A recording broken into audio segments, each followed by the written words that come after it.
I would like to thank Secretary General Guterres for his presence and thoughtful and compelling remarks.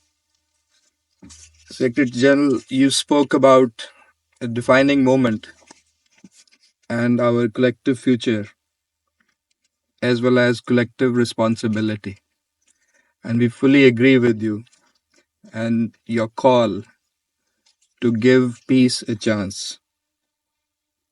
And in that context, your appeal to end the fighting and return to negotiations. I'm also thankful to Undersecretary General Di Carlo for her complimentary briefing, as well as the briefing by Director General Grossi. We note in particular his view that diplomatic solution is within reach with necessary political will. Madam President, last Friday, the Council had an emergency session in the wake of Israel's military strikes, violating the sovereignty and territorial integrity of Iran in flagrant violation and contravention of the UN Charter and fundamental principles of international law. 1 week later, as a result of such irresponsible behavior, the situation has only exacerbated, with grave implications for regional and international peace and security. Pakistan strongly condemns the unjustified and illegitimate aggression by Israel. We stand in solidarity with the people of Iran.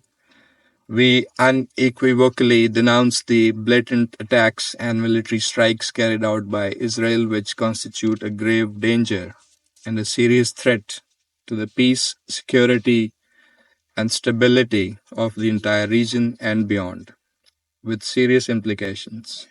We offer our sincere condolences and sympathies to the brotherly people of Iran on the loss of life as a result of these unprovoked attacks.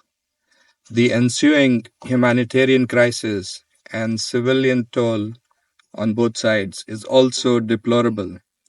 International humanitarian law must be complied by all sides. The attacks against nuclear facilities for peaceful purposes are deeply troubling.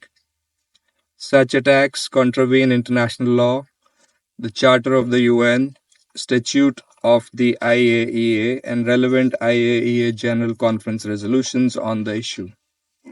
It is the responsibility of the IAEA to clearly pronounce its legal position with regard to such attacks, as well as to report it to the Board of Governors and to the Security Council about the legal safeguards, safety, and security implications of such attacks. The agency should fulfill that responsibility. Madam President, the latest crisis has aggravated the existing tensions in the region, arising from Israel's continuing ruthless assault on Gaza that has resulted in an unprecedented humanitarian catastrophe for the innocent Palestinians, as well as its recurring violations of international law in Syria, Lebanon, and Yemen. The Security Council bears primary responsibility to immediately stop this wanton aggression and hold the aggressor accountable for its actions. The Security Council must fulfill its duty and affirm the following. First, categorical rejection and condemnation of Israel's attacks on the Islamic Republic of Iran since 13th of June and all actions that contravene international law and the purposes and principles of the Charter of the United Nations. Second, play its due role to end the hostilities and promote de-escalation for achieving a comprehensive ceasefire before the situation spirals out of control and threatens the peace and stability of the entire region. Third, clear denunciation of the targeting of IAEA safeguarded nuclear facilities against the provisions of international law and the UN Charter, as reflected in the UN Security Council resolutions, IAEA resolutions, and international humanitarian law, including the Geneva Conventions.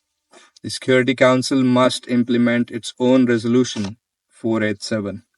Fourth, call for dialogue and diplomacy to promote a peaceful and lasting resolution of the crisis. Diplomacy must be given a chance. When President regrettably Israeli unlawful strikes against Iran came at the time of intense diplomatic engagement on Iran's nuclear issue. These illegal actions must not be allowed to scuttle that dialogue. Parties must swiftly return to the path of negotiations, which is the only viable means to reach a sustainable agreement regarding the Iranian nuclear program. We note the willingness expressed by the United States to keep the door for negotiations open. We also take note of the dialogue between the E3 and Iran. We hope that the diplomatic efforts and engagements will bear fruit. We reaffirm our long-standing position that all issues concerning Iran's nuclear program must be resolved peacefully through dialogue and diplomacy in accordance with the rights, international obligations, and responsibilities of all the parties concerned. At the same time, verification activities by the IAEA as the competent international technical organization mandated to implement respective safeguards obligations should continue unimpeded. The IAEA must continue its work in an impartial and apolitical manner to provide objective reporting and credible information regarding the issues under its purview. When President, this is a critical moment. The Security Council must fulfill its responsibility and facilitate peaceful resolution of disputes. Military means and coercion cannot bring about a lasting settlement. Dialogue and diplomacy, in full adherence to the principles of international law and the UN Charter, remain the only viable path to resolving this crisis. This Council must therefore unite in support of the Secretary General's call for end to fighting and return to negotiations and dialogue. I thank you. I thank the representative of Pakistan for his statement, and I give the floor to the representative of the Russian Federation. Do you want to watch more videos like this one? If yes, subscribe to our channel and press the bell icon next to it. We have decided to bring videos on something nobody talks about: African politics, economy, and increasing power. Thanks for watching, and until the next video, stay tuned. Tell us what you think in the comment section. Like and share the video, and subscribe so that you don't miss any of our African videos. It's the best way to support us.